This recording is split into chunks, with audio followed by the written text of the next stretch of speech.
नमस्कार विद्यार्थी मित्रांनो, ओयासी स्टडी पॉईंट या यूट्यूब चॅनलमध्ये आपलं स्वागत आहे। या व्हिडिओमध्ये आपण पाहणार आहोत जिल्हा परिषद भरती 2023च्या संदर्भानं जी विविध पदांसाठी जाहिरात प्रसिद्ध झालेली आहे।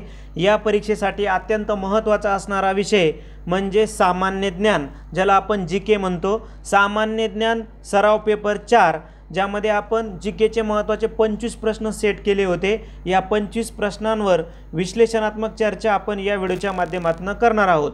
तर अधिक वेळ न घेता लगेच आपण सराव प्रश्नाला सुरुवात करू। प्रश्न आहे बघा, ई कॉमर्स म्हणजे डॅश डॅश होय। ऑनलाईन खरेदी, इलेक्ट्रॉनिकचा व्यापार, इंटरनॅशनल व्यापार यापैकी नाही। पर्यायाचा विचार केला तर एकदम सिंपल क्वेश्चन झाला। ई कॉमर्स म्हणजे आपल्याला लगेच लक्षात येतं की ऑनलाईन खरेदी जे आहे त्याला आपण ई कॉमर्स म्हणू शकतो, कारण इलेक्ट्रॉनिकचा व्यापार हा तर फसवा पर्याय झाला आणि इंटरनॅशनल व्यापाराला काही ई कॉमर्स असं म्हणत नाहीत। म्हणजे जास्त आपल्याला इथे विचार करण्याची गरज नव्हती। पर्याय क्रमांक 1 हे आपल्या प्रश्नाचं उत्तर होतं। 1 रुपयाची नोट कोणाकडून छापली जाते? आरबीआय, अर्थ मंत्रालय, संसद, एसबीआय। तर 1 रुपयाची नोट ही अर्थ मंत्रालयाकडून छापली जाते आणि या नोटेवर अर्थ सचिवाची सही असते। बाकीच्या ज्या नोटा आहेत त्या आरबीआयकडून छापल्या जातात। त्यानंतर नेक्स्ट आहे, पुढीलपैकी कोणती नदी सिंधू नदी प्रणालीचा भाग नाही म्हटले? यमुना, सतलज, रावी, झेलम। तर जी यमुना ही जी नदी आहे ही सिंधूचा भाग नाही, कारण सतलज, रावी आणि झेलम या सिंधूच्या उपनद्या आहेत। मात्र यमुना जी आहे ही गंगेची उपनदी आहे। यमुना जी आहे ही गंगेची उपनदी आहे, म्हणून ती सिंधू नदी प्रणालीचा भाग असणार नाही।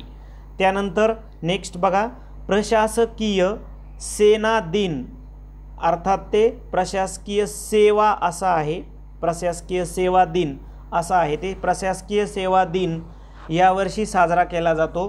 तर प्रशासकीय सेवा दिन जो आहे हा 21 एप्रिल या दिवशी साजरा होतो।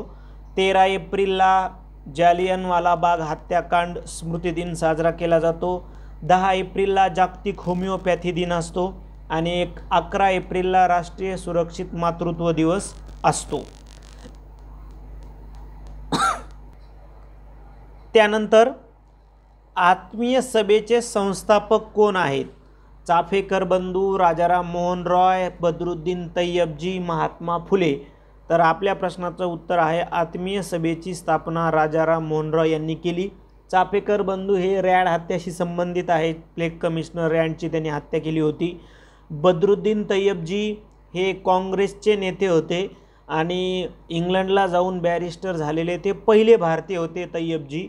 त्यांनी लंडन इंडियन सोसायटी ही एक संस्था स्थापन केली होती, ती पण एक्झामला विचारू शकतात। महात्मा फुले महाराष्ट्रातील थोर समाजसुधारक आहेत आणि सत्यशोधक समाजाचे संस्थापक आहेत। त्यानंतर नेक्स्ट क्वेश्चन म्हणजे आत्मीय सभेचे संस्थापक इथं आहेत राजाराम मोहन रॉय। त्यानंतर नेक्स्ट आहे, जम्मू काश्मीरमधील हेमिस नॅशनल पार्क कोणत्या प्राण्यासाठी प्रसिद्ध आहे? स्वर्ण गरुड, वाघ, लांडगा, हिम बिबट्या। आपल्या प्रश्नाचं उत्तर आहे हिम बिबट्या। हेमिस नॅशनल पार्क हे भारतामधील सर्वात मोठं राष्ट्रीय उद्यान आहे, हे पण लक्षात असू द्या।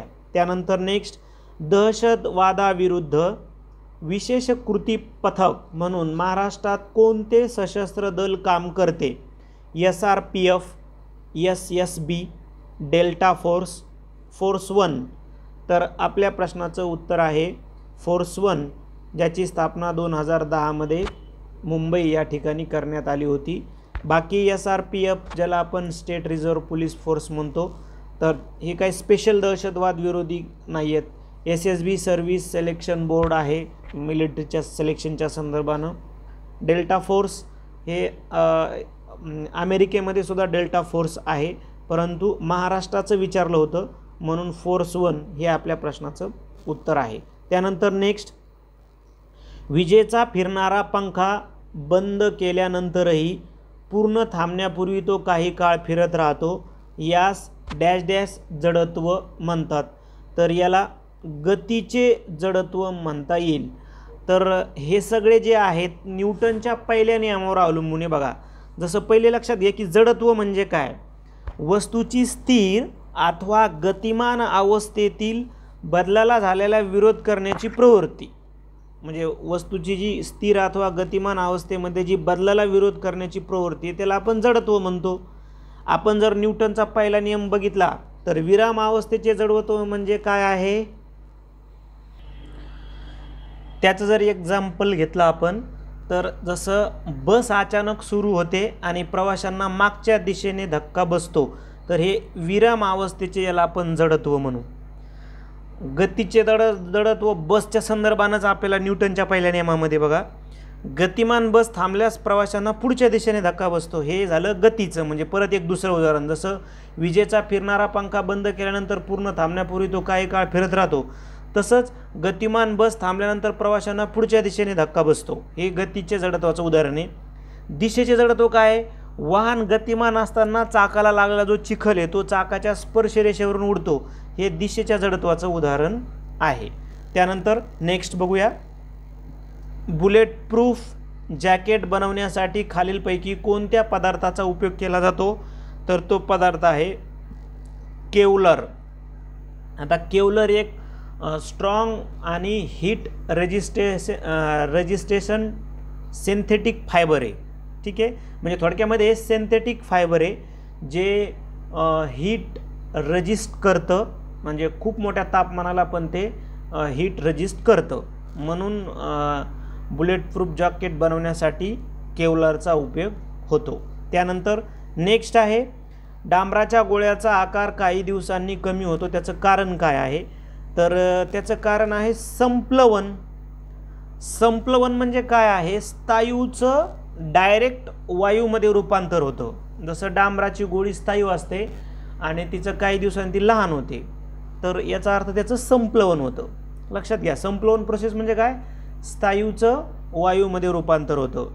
बाष्पीभवन आपल्याला माहिती आहे, जलाचं वायूत रूपांतर. संघनन आपल्याला माहिती आहे, वायूचं जलामध्ये, जसं पाऊस पडण्याची प्रोसेस जी आहे. ठीक आहे, पण इथं संप्लवन म्हणजे स्थायूचं डायरेक्ट जलात न होता स्थायूचं डायरेक्ट वायूमध्ये, तर त्याला संप्लवन असं म्हणलेलं आहे. जसं कपूर, ठीक आहे, ते कपूर जे आहे ना ते, तर ते त्याचं उदाहरण आहे, कापूर, डांबराच्या गोळ्या वगैरे. त्यानंतर नेक्स्ट बघा, मिनिकॉय, कदमत, बित्रा कोणत्या केंद्रशासित प्रदेशाचे प्रांत आहेत, अंदमान निकोबार बेट, दीव व दमण, लक्षद्वीप, पॉंडिचेरी. तर ती लक्षद्वीप या केंद्रशासित प्रदेशाचे प्रांत आहेत. लक्षद्वीपची राजधानी कवरत्ती, हे पण थोडंसं लक्षात असू द्या. त्यानंतर नेक्स्ट आहे, पंचायत राज व्यवस्थेचा स्वीकार करणाऱ्या राज्यांच्या संदर्भाने अयोग्य विधान कोणतं आहे. महाराष्ट्र हे पंचायत राजचा स्वीकार करणारे 9वे राज्य ठरले, हे तर बरोबर आहे. पश्चिम बंगाल हे पंचायत राजचा स्वीकार करणारे 2रे राज्य ठरले, हे रॉंग आहे, कारण महाराष्ट्रानंतर म्हणजे ते 10वे. राजस्थान हे पंचायत राजचा स्वीकार करणारे पहिले राज्य ठरले, हे बरोबर आहे, कारण राजस्थानमध्ये सर्वप्रथम ग्रामपंचायत पण स्थापन झाली 2 ऑक्टोबर 1959ला नागौरमध्ये. पंडित जवाहरलाल नेहरूंनी उद्घाटन केलं होतं आणि म्हणून पंचायत राजचा स्वीकार त्याच राज्याने केला, अर्थात राजस्थाननं, म्हणजे ते बरोबर आहे. आसाम हे पंचायत राजचा स्वीकार करणारे 30 राज्य ठरले, हे पण बरोबर आहे. आता आपल्याला विचारलं अयोग्य, बघा पहिलं बरोबर आहे, 3रं बरोबर आहे आणि 4थं बरोबर आहे. अयोग्य कोणतं आहे, 2रं, म्हणून तेच अयोग्य आहे, म्हणजे तेच उत्तर आहे. त्यानंतर नेक्स्ट आहे बघा, अयोग्य जोडी शोधायची आहे परत एकदा. सेवा क्षेत्र, तृतीय क्षेत्र आहेत. ही सेवा जे सेक्टर आहेत हे सगळे तृतीय व्यवसायामध्ये मोडतात. तर हो, जिथं जिथं सेवा म्हणजे वाहतूक, संदेशवहन, दळणवळण, बँकिंग, हे सगळं सेवा सेक्टरमध्ये येतं, तर ते तृतीय क्षेत्र आहेत, तर हे बरोबर आहे. आपल्याला अयोग्य विचारलं म्हणजे हे आपल्या प्रश्नाचं उत्तर नाही. कृषी क्षेत्र, प्राथमिक क्षेत्र, हे पण बरोबर आहे. कृषी हा प्राथमिक व्यवसाय आहे ना, जसं निसर्गावर अवलंबून जेवढे व्यवसाय आहेत, म्हणजे कृषीबरोबरच प्राथमिक क्षेत्र कोणकोणती येतं, लाकूड तोडे, खाणकामे, पशुपालने, मासेमारी आहे. ठीक आहे, औद्योगिक हे द्वितीय क्षेत्रामध्ये येतं. यस, सर्वच्या सर्व उद्योग जे आहेत, लघु, मध्यम, मोठे उद्योग, हे सर्व द्वितीय क्षेत्रामध्ये येतात, ज्यामध्ये कच्च्या मालावर आधारित प्रोसेस केल्या जातात, यांना आपण द्वितीय क्षेत्र म्हणतो. आता वाहतूक क्षेत्र पंचम क्षेत्र, आत्ता आपण पाहिलं हे रॉंग आहे. पंचम क्षेत्र वाहतूक हे काय आहे, सेवा आहे. सेवा आहे म्हणजेच काय ते तृतीय क्षेत्र आहे, म्हणून ते रॉंग आहे. कोणतं, पर्याय 4. म्हणून तेच आपल्या प्रश्नाचं उत्तर आहे. कारण आपल्याला काय विचारलं होतं, अयोग्य जोडी ओळखा असं विचारलं होतं. मग कोणती अयोग्य आहे, तर पर्याय क्रमांक 4 वाली अयोग्य आहे. 53वी 2023ची वर्ल्ड इकॉनॉमिक फोरम परिषद कोणत्या देशात भरवण्यात आली होती, तर ही परिषद भरवण्यात आली होती स्वित्झर्लंडमध्ये. कारण जे दाओस या ठिकाणी ही परिषद झाली होती, हे पण आपल्याला माहीत पाहिजे. त्यानंतर नेक्स्ट जोड्या जुळवायच्या आहेत. पर्यावरणावर आधारित क्वेश्चन आहे. आपण थोडंसं लॉजिक जरी लावलं असतं, जसं आता याच्यामध्ये बघा, हिरव्या वनस्पती ह्या प्रोडक्ट असतील म्हणजे उत्पादनाचं काम करतील. बुरशी ही विघटक असेल म्हणजे डीचा 1 आणि एचा 4, एचा 4 आणि डीचा 1 म्हणजे पर्याय क्रमांक 4 हे उत्तर मिळून येते. मग जसं बीचा 3 म्हणजे परजीवी प्राणी द्वितीय भक्षक होतील आणि परजीवी वनस्पती या प्राथमिक भक्षक होतील. म्हणजे पर्याय क्रमांक 4ची जर निवड केली तर आपले उत्तर बरोबर येतं जोड्या लावायचं. प्राचीन काळात कोणत्या राजाकडे चतुरंग सैन्य म्हणजे घोडदळ, पायदळ, हत्तीदळ आणि रथदळ होते? याला चतुरंग सैन्य म्हणलं तर चतुरंग सैन्यासाठी प्रसिद्ध होतं नंद घराणं. विशेषतः जर आपण एकदम पुढे जर आलो भारताच्या प्राचीन इतिहासामध्ये, म्हणजे ज्यावेळी चंद्रगुप्त मौर्याने नंद घराण्याचा शेवट केला, अर्थात त्यावेळेचा जो नंद घराण्याचा राजा होता धनानंद, तर धनानंदाकडं सुद्धा हे त्याला काय म्हणू आपण, चतुरंग सैन्य जे होतं हे उपलब्ध होतं. आणि धनानंद सत्तेवर असताना सिकंदराचं पण भारतावर आक्रमण झालं होतं आणि सिकंदराचं सैन्य जे माघारी फिरलं होतं त्याच्या मायदेशी, तर हे चतुरंग सैन्यामुळे देखील फिरलं होतं असं इतिहासकार म्हणतात. इथं फक्त लक्षात ठेवा की चतुरंग सैन्य हे नंद घराण्याकडे होतं, त्याच्यामध्ये प्रॉपर धनानंद, नंद घराण्यातला महापद्मानंद वगैरे असे भरपूर राजे आहेत, पण धनानंद हा विलासी राजा होता आणि याच राजाच्या काळामध्ये नंद घराण्याचा शेवट केला चंद्रगुप्त मौर्यानं आणि मगधावर मौर्य साम्राज्य प्रस्थापित केलं, हे पण लक्षात ठेवा. त्यानंतर नेक्स्ट आहे, खालीलपैकी कोणता कचरा सर्वात जास्त रोग फैलवणारा आहे? सर्वात जास्त रोग फैलवणारा कचरा कोणता आहे? तर तो आहे जैववैद्यकीय कचरा. पर्याय 1 हे आपल्या प्रश्नाचं उत्तर आहे. योग्य पर्याय ओळखायचा आहे आपण. घटना समितीचे उपाध्यक्ष BN राव आहेत का? तर नाही आहेत. HC मुखर्जी होते. मसुदा समितीचे अध्यक्ष पंडित जवाहरलाल नेहरू आहेत का? तर नाही आहेत. मसुदा समितीचे अध्यक्ष हे पंडित जवाहरलाल नेहरू नव्हते.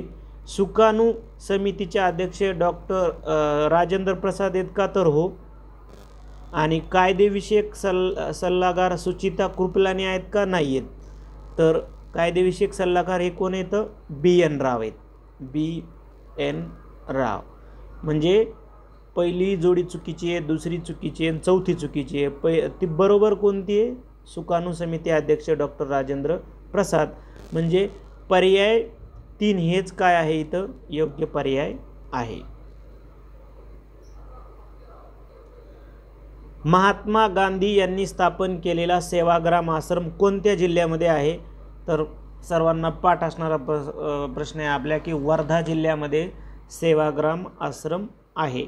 भारतात सर्वप्रथम तैनाती फौजेचा स्वीकार कोणी केला? बघा 2 प्रश्न विचारले जातात त्याच्यावर, 2-3 प्रश्न तैनाती फौजेवर. एक तर तैनाती फौजेचा जनक कोणी?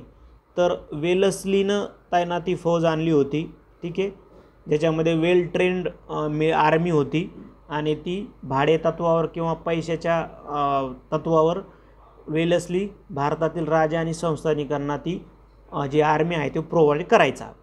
तर याच्यामध्ये सर्वात पहिले तैनाती फौजेचा भारतामध्ये कोणी स्वीकार केला? तर तो केला होता निजामानं, ठीक आहे. आणि महाराष्ट्रामध्ये कोणी केला होता? तर तो केला होता पेशव्यानं, म्हणजे अर्थात दुसरा बाजीराव वसईच्या तहानुसार. महाराष्ट्रात विचारलं तर पेशवा, भारतात विचारलं तर निजाम आणि तैनाती फौजेचा जनक विचारला तर लॉर्ड वेलस्ली. त्यानंतर नेक्स्ट आहे, युरोप खंड कोणत्या गोलार्धात नाही म्हटले? तर बघा आपण जर पूर्ण जगाचा विचार केला पृथ्वीचा तर हे विषुववृत्त आहे आणि आपल्याला माहिती आहे की मूळ रेखावृत्त जे आहे ते इंग्लंडमधील ग्रीनिच या ठिकाणाहून जातं, म्हणजे इंग्लंड हे युरोपमध्ये आहे. मग मूळ रेखावृत्त जर ग्रीनिच या ठिकाणाहून जातं इथनं लंडनमधील, तर मग युरोप खंड बघा तो पूर्व गोलार्धामध्ये पण आला, तो पश्चिम गोलार्धामध्ये पण आला आणि विषुववृत्ताचा विचार केला तो उत्तर गोलार्धामध्ये पण आला. म्हणजे बघा तो कुठं कुठं येईल, उत्तर गोलार्धामध्ये पण येतोय, पूर्व गोलार्धामध्ये येतोय आणि पश्चिम गोलार्धामध्ये येतोय. कुठं येत नाही तो बघा इथं कुठं येत नाही युरोप खंड, दक्षिण गोलार्धामध्ये. म्हणून उत्तर काय येईन आपलं, दक्षिण गोलार्धामध्ये युरोप खंड येणार नाही. उत्तर गोलार्ध, पूर्व गोलार्ध आणि पश्चिम गोलार्धामध्ये तो येईल.